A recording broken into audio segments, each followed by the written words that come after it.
नमस्कार दोस्तों, आप सभी का स्वागत है हमारे चैनल क्रोसेंट एस्ट्रो में। हम फिर हाजिर हैं आपके सामने एक नए विषय पे चर्चा करने के लिए। आज हम चर्चा करने जा रहे हैं रामनवमी के बारे में। शास्त्रों के अनुसार रामनवमी चैत्र माह के शुक्ल पक्ष में नौमी तिथि को मनाई जाती है, जो कि अप्रैल और मई के महीने में आती है। तो आइए जानते हैं रामनवमी के बारे में।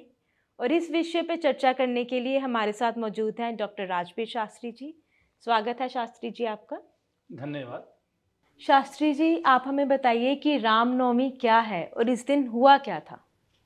राम नवमी भारतवर्ष का एक हिंदू त्यौहार है। इस दिन भगवान श्री रामचंद्र का जन्म राजा दशरथ और कौशल्या रानी के घर में हुआ। उसी के उत्सव रूप में इस त्यौहार को मनाया जाता है, क्योंकि भगवान विष्णु के अवतार श्री राम हैं। शास्त्री जी, शुक्रिया सवाल का जवाब देने के लिए।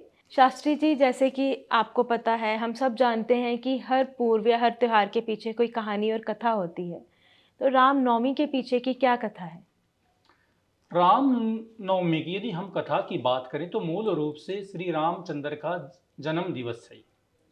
अर्थात जब राजा दशरथ के घर श्री राम का जन्म हुआ तो ढोल नगाड़ों के साथ में एक हर्षचित, एक उल्लास के साथ में ये जन्मदिन मनाया गया, क्योंकि ये भगवान विष्णु के सातवें अवतार श्री राम थे, जो राजा दशरथ के घर आए राम के रूप में।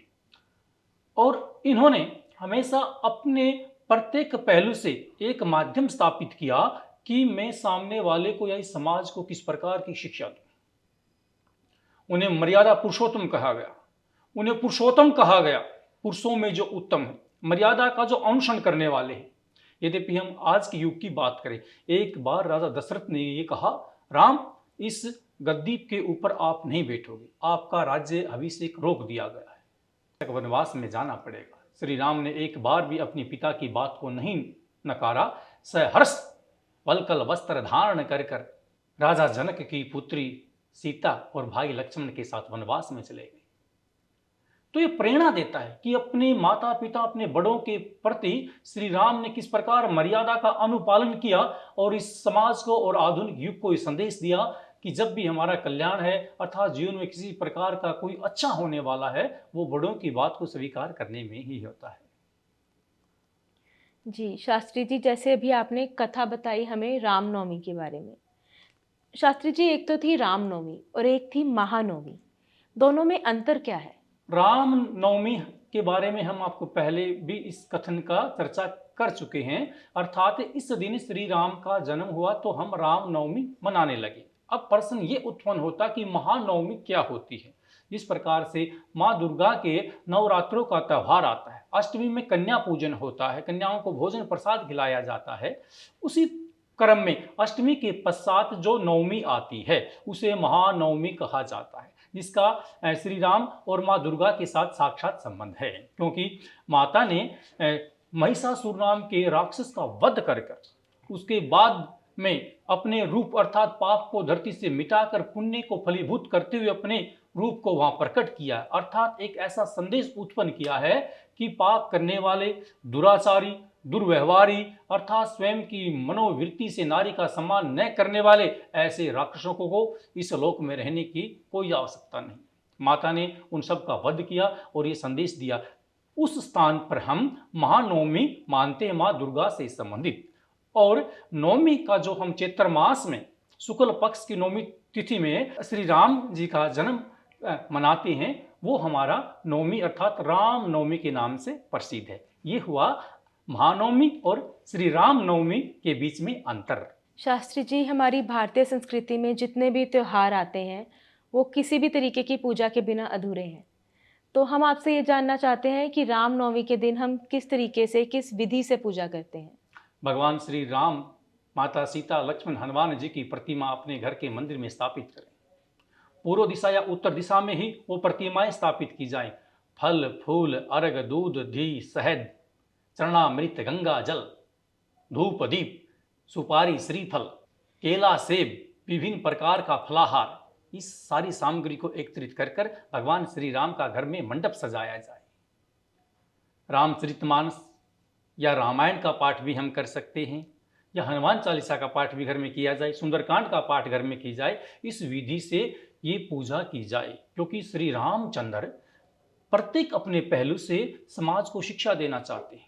यदि हम आज के युग की बात करें, यदि आज के घर की बात करें, आज हमें हमारे समाज में अनेकों ऐसे भाई मिल जाएंगे जो एक भाई दूसरे भाई से बात नहीं करता, कोई छोटी सी बात को लेकर एक दूसरे से बात करना बंद कर देते हैं, एक दूसरे के विचार में अंतर आ जाता है। कौन से भाई जो एक ही माँ के गर्भ से पैदा होते हैं, एक ही माँ का स्तनपान करते हैं, और उनके जीवन में ऐसा समय भी आ जाता है कि वो एक दूसरे का शकल देखना भी पसंद नहीं करते। यहाँ पर श्री राम ने अपने जीवन का सबसे बड़ा संदेश दिया है। जब कैकेयी माता ने वचन मांगा राजा दशरथ से कि राम को वनवास और भरत को राजगद्दी दी जाए, और उस समय भरत अपने छोटे भाई शत्रुघ्न के साथ में ननिहाल गया हुआ था, अर्थात अपने मामा के घर गया था, और उसे पता लगा कि श्री राम को वनवास हो गया। वो दौड़े दौड़े आता है और उसे तब इस बात का ज्ञान हुआ कि श्री राम को वनवास मेरी माता कैकेयी के ही कारण मिला है। वो अत्यधिक पीड़ित हुए और नंदीग्राम में दौड़े दौड़े जाते हैं, श्री रामचंद्र के चरणों में गिर जाते हैं। कहता, भाई मुझे राजगद्दी नहीं चाहिए, मुझे राज्य अभिषेक नहीं चाहिए, मुझे राजनीति नहीं करनी, मुझे उस गद्दी, उस धन, उस परलोभ, उस ऐसो आराम से मुझे कोई आवश्यकता नहीं है, मुझे मेरा भाई चाहिए। आप चलो और उस अयोध्या की गद्दी पर आप जाकर बैठ जाइए। श्री राम ने कहा कि मैं पिता के द्वारा वचनों में बंद हूं, अर्थात उनकी आज्ञा का पालन करने आया हूं। यदि मैं राजा होते हुए, मैं राजा का पुत्र होते हुए और राम होते हुए यदि पिता की आज्ञा का पालन नहीं किया और मैं वापिस चला गया तो मेरी मर्यादा भ्रष्ट हो जाएगी। अर्थात एक भाई का दूसरे भाई के लिए कितना बड़ा बलिदान।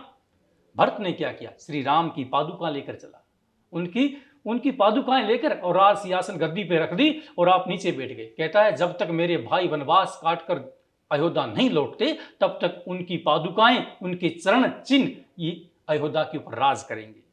उन्हें सिंहासन के ऊपर रख दिया। कितना बड़ा बलिदान।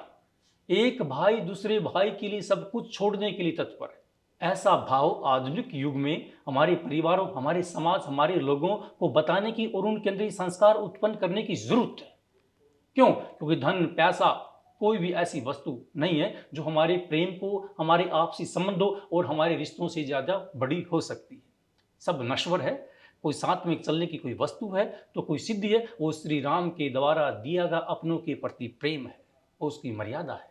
शास्त्री जी, जब हम पूजा करते हैं रामनवमी में, तो ऐसी कौन सी बातें हैं जिनका हमें ध्यान रखना चाहिए? रामनवमी पर भगवान श्री राम की पूजा करते हुए सबसे पहले तो हमने अपने स्वार्थी मनोभाव का त्याग करना चाहिए। यद्यपि किसी कारणवश से हमें मिथ्या भाषण करना पड़ता है, उसका भी तयजे बताया गया है। झूठ नहीं बोलना चाहिए, किसी के प्रति ईर्षा भाव नहीं रखना चाहिए, और उस दिन विशेषकर ध्यान रखें कोई व्यक्ति घर में मांस मदिरा का सेवन न करे। यद्यपि किसी कारणवश से आपको ये लग रहा है कि मेरी विधि में कोई अंतर आ गया है और किस वस्तु से मुझे विघ्न उत्पन्न होता है, तो सबसे पहले बजरंगबली का ध्यान करते हुए राम का उपचार करें, जिससे कि आपका मन स्वस्थ और कल्याणकारी हो जाएगा। शास्त्री जी, जितने भी राम भक्त हैं या बाकी के भक्त हैं, अगर वो भगवान राम जी का आशीर्वाद पाना चाहते हैं तो वो कौन कौन से ऐसे उपाय कर सकते हैं? राम भक्तों को श्रीफल या लाल रंग के किसी वस्त्र के ऊपर या पीत वर्ण में या कागज के ऊपर कोई कॉपी आप ले सकते हो प्लेन, उसके ऊपर लाल रंग के साथ में राम राम लिखें और राम राम लिखकर बजरंगबली जी के चरणों में उसे स्थापित करें। इससे बजरंगबली भी प्रसन्न होते हैं, श्री राम भी प्रसन्न होते हैं और हमारे जीवन में अनेक प्रकार की समृद्धि का आशीर्वाद हमें देकर जीवन के पथ को पावन बना देते हैं। यद्यपि हमें ऐसा लगता है कि हमारे जीवन में अनेकों बाधाएं हैं, लेकिन उनका सरलीकरण कहाँ है? श्री राम के नाम में है।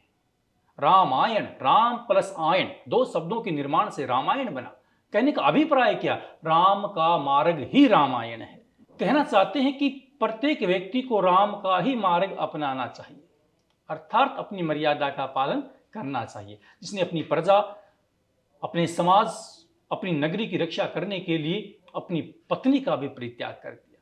इस तरह की पीड़ाओं के लिए, इस तरह के कष्ट परीक्षा देने के लिए हमेशा हमें तैयार रहना चाहिए, अर्थात परीक्षा से कभी भी घबराना नहीं चाहिए।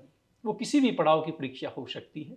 ऐसा श्री राम का गुणगान करते हुए जीवन को आगे बढ़ाना चाहिए। शास्त्री जी, आज आपने हमें रामनवमी के बारे में ढेर सारी जानकारी दी, इसके लिए हम आपके बहुत आभारी हैं। धन्यवाद। अभिवादन करते हैं आपका। उम्मीद है हमारे दर्शकों को आज का हमारा कार्यक्रम बहुत पसंद आया होगा। आप सब राम भक्तों पे भगवान राम की कृपा हमेशा बनी रहे और आप सबका जीवन कुशल मंगल रहे। अगर आपको हमारा कार्यक्रम अच्छा लगा हो तो हमें कमेंट बॉक्स में ज़रूर बताइए और बने रहिए हमारे साथ क्रोसेंट एस्ट्रो पर। जय श्री राम।